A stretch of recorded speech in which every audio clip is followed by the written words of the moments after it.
Hey everyone, it's Justin again, aka Justin Lamb Chop on Twitter, here to blog about the 2014 Skate Canada. Do you like my shirt? I bought it at the arena. I love it so much. And this is my friend Kevy. He came with me to the competition. And Kevy, this is his first figure skating competition, right? Yep. And First what one. did you think? Let us know. Well, first competition, and it's such a great sport. I've never been to such a competition before, and it's delicate. It's so fun to watch, and definitely not going to be my last one. Yay! I think I'm getting another person interested in figure skating because he said he might attend more competitions with me. And I have to be honest, I actually didn't know if you were a fan of figure skating or not because when it started, you were really quiet. So I was like, shit, he's either quiet because he hates it or he's I was taking really it all into in. it. Okay. Yeah, so that's really good. Was there anything about the sport that confused you or something that you didn't like? Actually, initially I was kind of confused as to how it's scored and things like that. But you all the explained it numbers. really well. And, Yeah. I'm sure there are a lot of other things that I still don't know about it, but I look forward to learning more about it. Yeah. Everyone, I told him about under rotations and downgrades and spin levels. So I got them all up to speed, kind of. But it's good that we're getting more people interested in our sport. And this week we have a special shout out to Michael Tonko. Hey, Michael.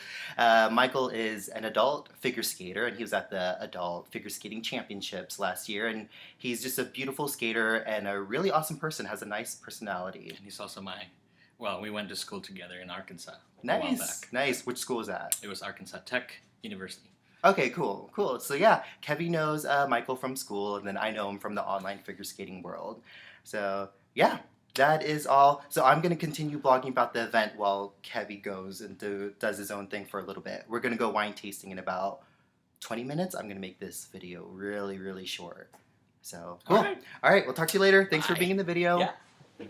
Okay, so hey everyone. So it's just me now. Kevin went down to the lobby to finish some work while I complete my video on Skate Canada recap. And if you all did not catch my video on Skate America last weekend, you can click right here, boop, and watch it on YouTube. So I'm going to make this video really quick. So I'm going to be speaking really quickly again. And also I'm only going to be discussing two disciplines. So it would be the ladies and the men's, because those were my two favorite disciplines to watch here at Skate Canada. So let's start with the ladies. The gold medalist went to Anna Pogorilaya from Russia. Congratulations to her with a total competition score of 191. And she was the leader after the short and the long program and had the highest tech score in each segment. So great for her. She came to Skate Canada and she brought her secret weapon, which is the triple lutz, triple toe combination, and even had another triple sequence in the long program. So hands down, she was the technical female skater of the competition. It was really good for her. Where her score kind of suffered just a little bit because she still won the competition was in the program component marks. In the short program, I believe she only had the third highest program component marks, whereas in the long program, hers were second to Ashley Wagner's. I think Ashley Wagner received close to a 65 for program component scores, whereas Anna received just above a 62. So just a little bit of a difference, but hey, in the system with points, every little point makes a difference. I think a big contributor to her lower component marks are the fact that she is not very expressive on the ice, and in terms that translates into coming off as cold, which means that she's not really relatable to the audience or to the judges. So that's definitely something she needs to work on. I think she should have a more positive expression when she's skating to Firebird in her long program. Every time I hear Firebird, I just think of Hannah Miller, who is skating that for a show program for the second season, which I'm a big fan of. So Anna, she just needs to work on that. So let's compare Anna's 191 score to Elena Radionova, who won Skate America last weekend. And Elena had a total score of 195. So a few points in the total score over Anna Pogorilaya. And the main difference is in the program component scores, because they're both very strong technically. So Elena's a lot more expressive, energetic, and effervescent on the ice, and I think that's more relatable. and induces a more positive reaction from the crowd and the judges. So Anna's going to have to work on that to become the leading Russian lady skater. So let's see if she can do that. In second place, we have my girl, Ashley Wagner. Ashley Wagner, as you all know, is my favorite figure skater. Now, let me make this clear. This does not mean I think she is the best figure skater.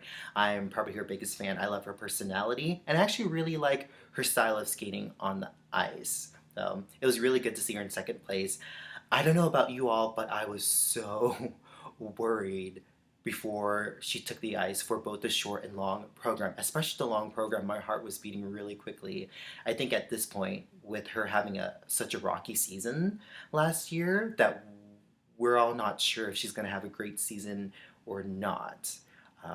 But she came out clean in the short program. I love her new short program to Spartacus, choreographed by Adam Rippon.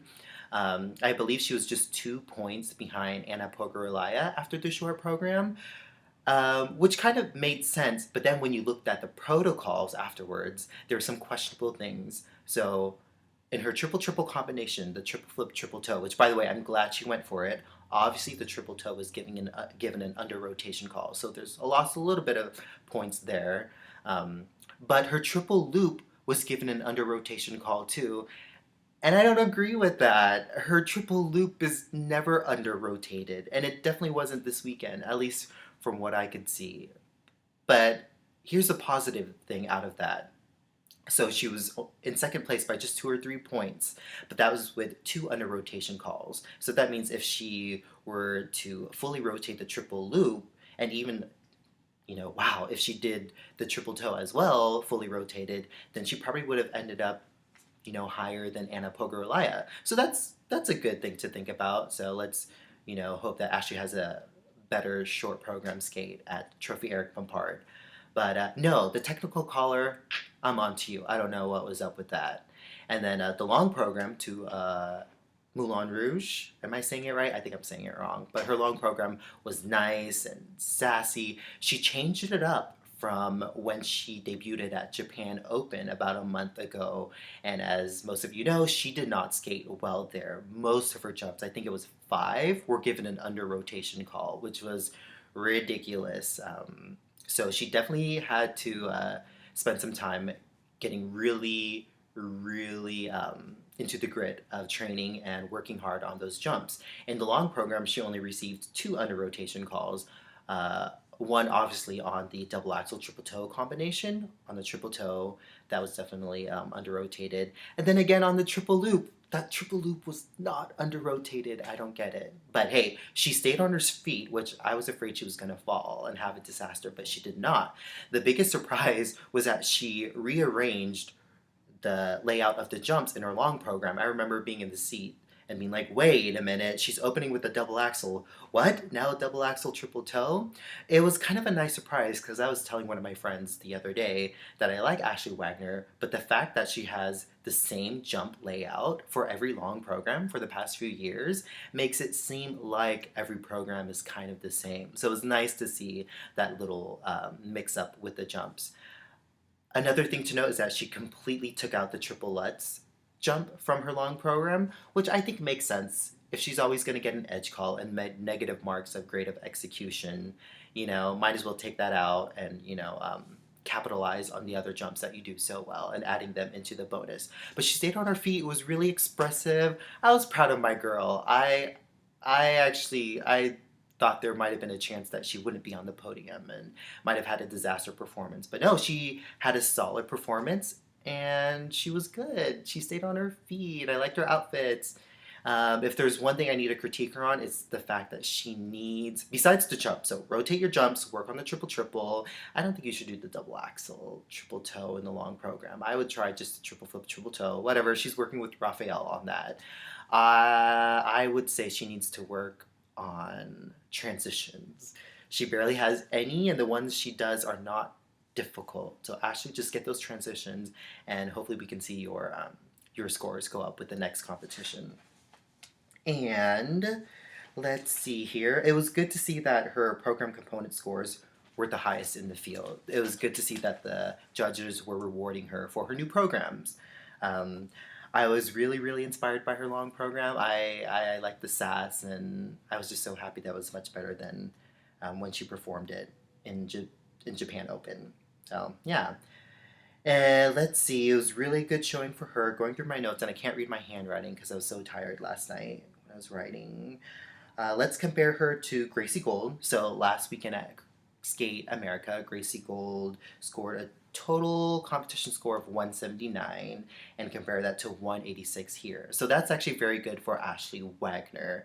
Um, you know, to see that she's able to put out a higher international score than Gracie Gold. And let's all remember that at Skate America, Gracie Gold had a home country advantage, so maybe her scores were boosted a little bit. I think so. So really, really good for Ashley. She's not completely out of the water yet in terms of no longer being the leading U.S. ladies skater. We'll have to see what happens next weekend at the Cup of China. We'll see Polina Edmonds, Ashley Kane, and who am I missing?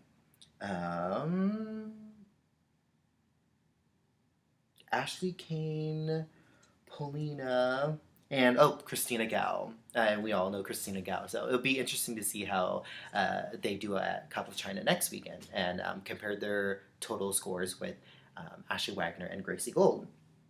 So yeah, I wanted to share a funny story about Ashley Wagner.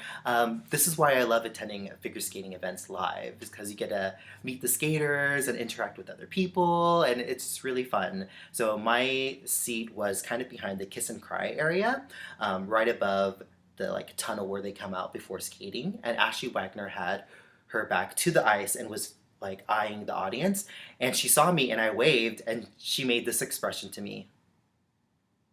So everyone, Ashley Wagner and I were BFFs. We're cool. And I also wish her good luck on Twitter, and she favorited that. Ashley's really good about engaging her fans. Really, really, it was really good to see Ashley Wagner live. Awesome. Super awesome. In third place, we have Satoko Miyahara. I am so mispronouncing these names. It was Satoko Miyahara. So congratulations to her. And I don't know what you all think, but I think she's a cute little jumping machine. Kind of reminds me of a Rachel Flatt, except more artistically expressive. And she got hit with under rotation calls, which kept her off higher podium finishes at Skate Canada. Her jumps were really fast, but they were really low. So I think that kind of works to her disadvantage in competitions. And her program component scores were in the mid sevens, which I don't really agree with. I think she's very expressive on the ice, and she connects really well with the lyrics. So it's interesting that her average is in the mid sevens.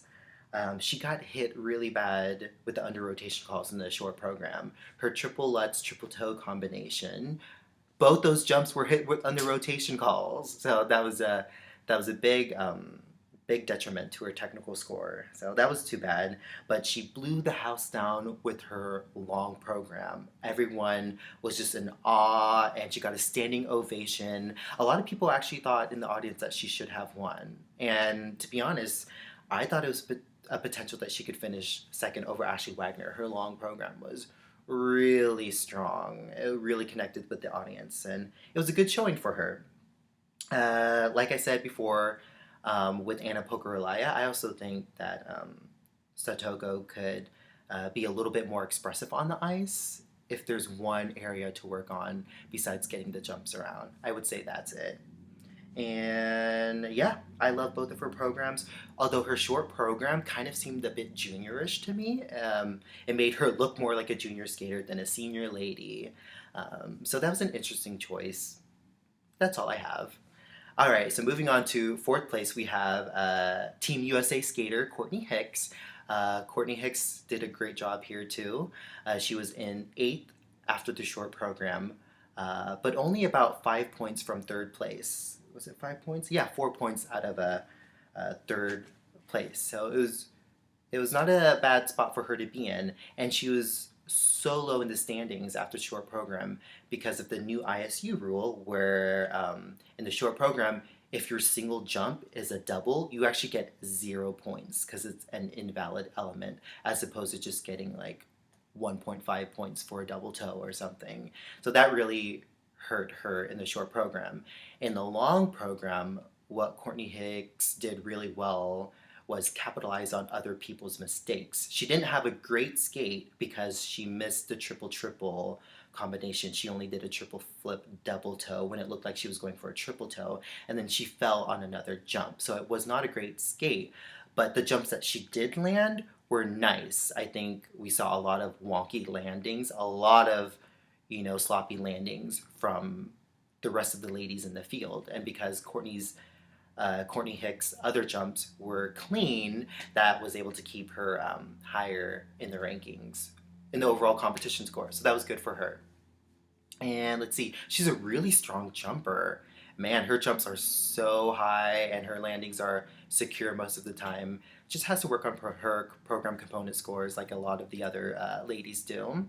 And I don't know how to best describe this, but Courtney has like a balance issue. Like she doesn't completely have her weight over her blade on the ice. I don't know how to best describe it, but her general stroking on the ice is not the smoothest I've seen from the American ladies. So that's just, something else she has to work on. Both USA girls here at Skate Canada will be at the Trophy Eric Bompard in a few weeks. So Ashley Wagner and Courtney Hicks, good luck to you all. All right, so that was the ladies' discipline. Now let's move on to the men's. Let's see if I can read my handwriting. Gosh, it's so bad. So, in first place, edging out Javier Fernandez of Spain for the gold medal, was a skater from Japan, and his name is Takahito Mura. Congratulations to him. His weapon was the quad toe jumps, and landing them cleanly and receiving positive grades of executions for them. He beat Javier by a total of 10 points. 10 points with his total competition score, but he was second in the short program. Takahito is the reigning Four Continents champion, and his long program, Phantom of the Opera, tore the house down in the arena. Everyone loved it. He got a standing ovation, and it was really good. It was one of my favorites. He received, gosh, I can't read my handwriting, full credit for both quad jumps, and that is the secret weapon to any of the men actually attempting quad jumps. However, his program component scores were second in the free skate to Javier, which I don't really agree with. I mean, they were only second by a few points. Takahito's program component scores in the long program were 81.5, and Javier's was 38.78. Oh, 83.78. I can't talk right now. 83.78. But, he did do two solid programs, and it was overall a really good showing for him. A very technical skater, but still expressive enough to kind of tug at the heartstrings from the audience. So it was really good. Let's compare Takahito's scores to Tatsuki's, who won Skate America last week. So Takahito's total competition score at Skate Canada was 255, whereas Tatsuki's was 269. So that's quite a difference, and a big part of that difference comes from their program component scores. So let's compare Takahito's at 81 to Tatsuki's at 88.42. So that's quite a difference, but it will be interesting to see later on in the season on how the Japanese men stack up against each other. Let's see. Now let's move on to second place finisher, Javier Fernandez from Spain. He was second because of his long program. He made quite a few errors on his quad attempts. So he attempted 3 quads. 2 quads that he landed had really wonky landings, and then the other quad that he attempted, he fell on. So he got the automatic 1-point deduction. And the rest of his jumps were actually okay, but the quad landings were just so sloppy. I think Brian Orser and Javier need to re-strategize their long program plans for the rest of the season. Maybe it might be better to just do 2 quads if he can land those better than trying to attempt the 3, because it did look quite sloppy, especially with the 2 quads being back to back in the long program. Wasn't really pleasing to look at as as a viewer. So I am, however, a fan of his short program. It was really, really fun and energetic and exciting. It was to Black Betty, and transitions were nice, choreography were great, and they actually weren't bad in the long program at all. They were actually quite good. He really had the audience engaged in the short program. It was like fun, and was giving eye contact and really was playing to the crowd. And I think that's a smart thing to do, and he ended up having the highest program component marks for the short program and the long program too. So that's something that Javier has in his advantage. And yeah, I think that's all I wrote for Javier. A really cute guy, really cute skater. But yeah, I'd say I would rethink the 3 quads in the long program if I were Brian and Javier, so he can start producing better results later this season. So we'll see how he does. And third place goes to Team USA skater Max Aaron. Congratulations to him. He was in 5th after the short program by only about 6 points, so that was not bad. The key for Max was to get full credit for all of his quad landings, which he did, so that was good. So you maximize the points you can. However, sometimes his landings on the quads get a little sloppy, so his grade of executions go down by a few points. But as long as he gets full credit, that's okay. The 2 quads that he did in the long program were the quad sow and the quad toe. So the quad sow received positive grades of execution, whereas the quad toe did not. Let me talk about the importance a little bit of getting points for the full rotation of the quad. So in 3rd place after the short program was Russian skater Konstantin Menshov. He was in 3rd, and then he moved lower down in the rankings after the long program because he only did 1 quad when he was planning 2, and his program component scores were just kind of average, maybe a little higher than Max's, but his technical score went down. To show you the difference that it makes in terms of points, we're going to use the example of the quad toe. So a quadruple toe loop jump has a base value points of 10.3, not including grade of execution marks, whereas a triple toe loop jump only has a base value points of 4.1. So that's like a difference of 6 points. So guys attempting the quad, you want to at least get it around to make sure that you get the points for it. And let's see, the total score for Max was 231, which is actually lower than his score at the U.S. International Classic in September, which is understandable. That was a home country event, so his scores might have been a little boosted. But Max should definitely be proud of his bronze medal here at Skate Canada. Really good for him, and let's hope that he can make the Grand Prix final. But to do that, he's going to have to not just rotate his quad jumps, but try to receive positive grades of execution as well. I'm not sure if his program component scores can go up much higher with the 2 programs he has now. He's not a very artistic skater, so he's just going to have to make the area that he's strong at, the technical side of skating, really strong. So good luck to Max for the rest of the season. Now, in a close 4th place finish was another Team USA skater, Steven Javier. He missed the bronze medal by 1/10 of a point. 0.1. That's so close. I'm pretty sure he's angry at himself. But overall, it was a very great showing. He landed 2 quad jumps in this competition, the quad toe in both the short and the long program, which is awesome.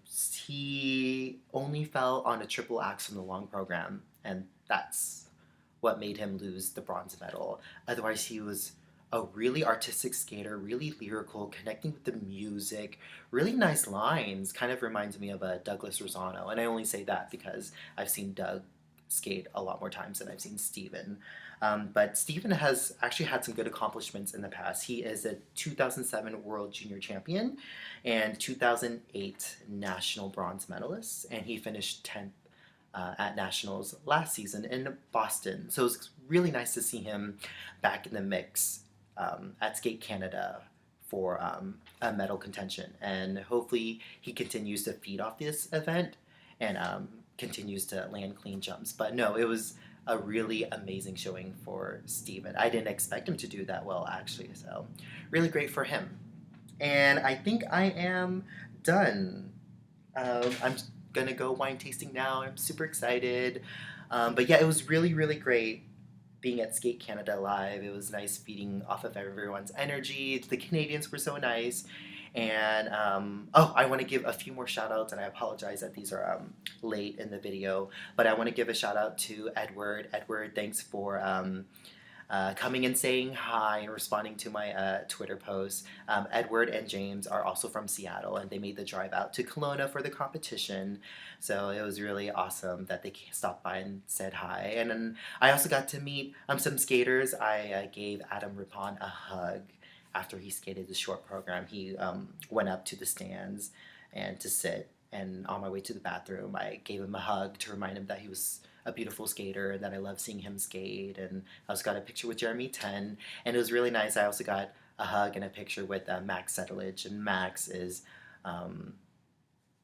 part of my favorite pairs teams. I love Max and Madeline. They finished 4th in the pairs segment, and I'm so proud of them. So it's really great. I'm going to try to attend more figure skating competitions in the future because I forgot how fun these can be. So yeah, thank you everyone again for watching. And then I fly out tomorrow on Monday, and I'll be in San Francisco for a week for work. So I'm not sure if I'm going to make a video for a Cup of China. I could try. I don't know what the broadcast schedule looks like on Ice Network, but maybe I'll try. You'll at least see my comments on Twitter, and I'll chat with you all then. All right, bye everyone.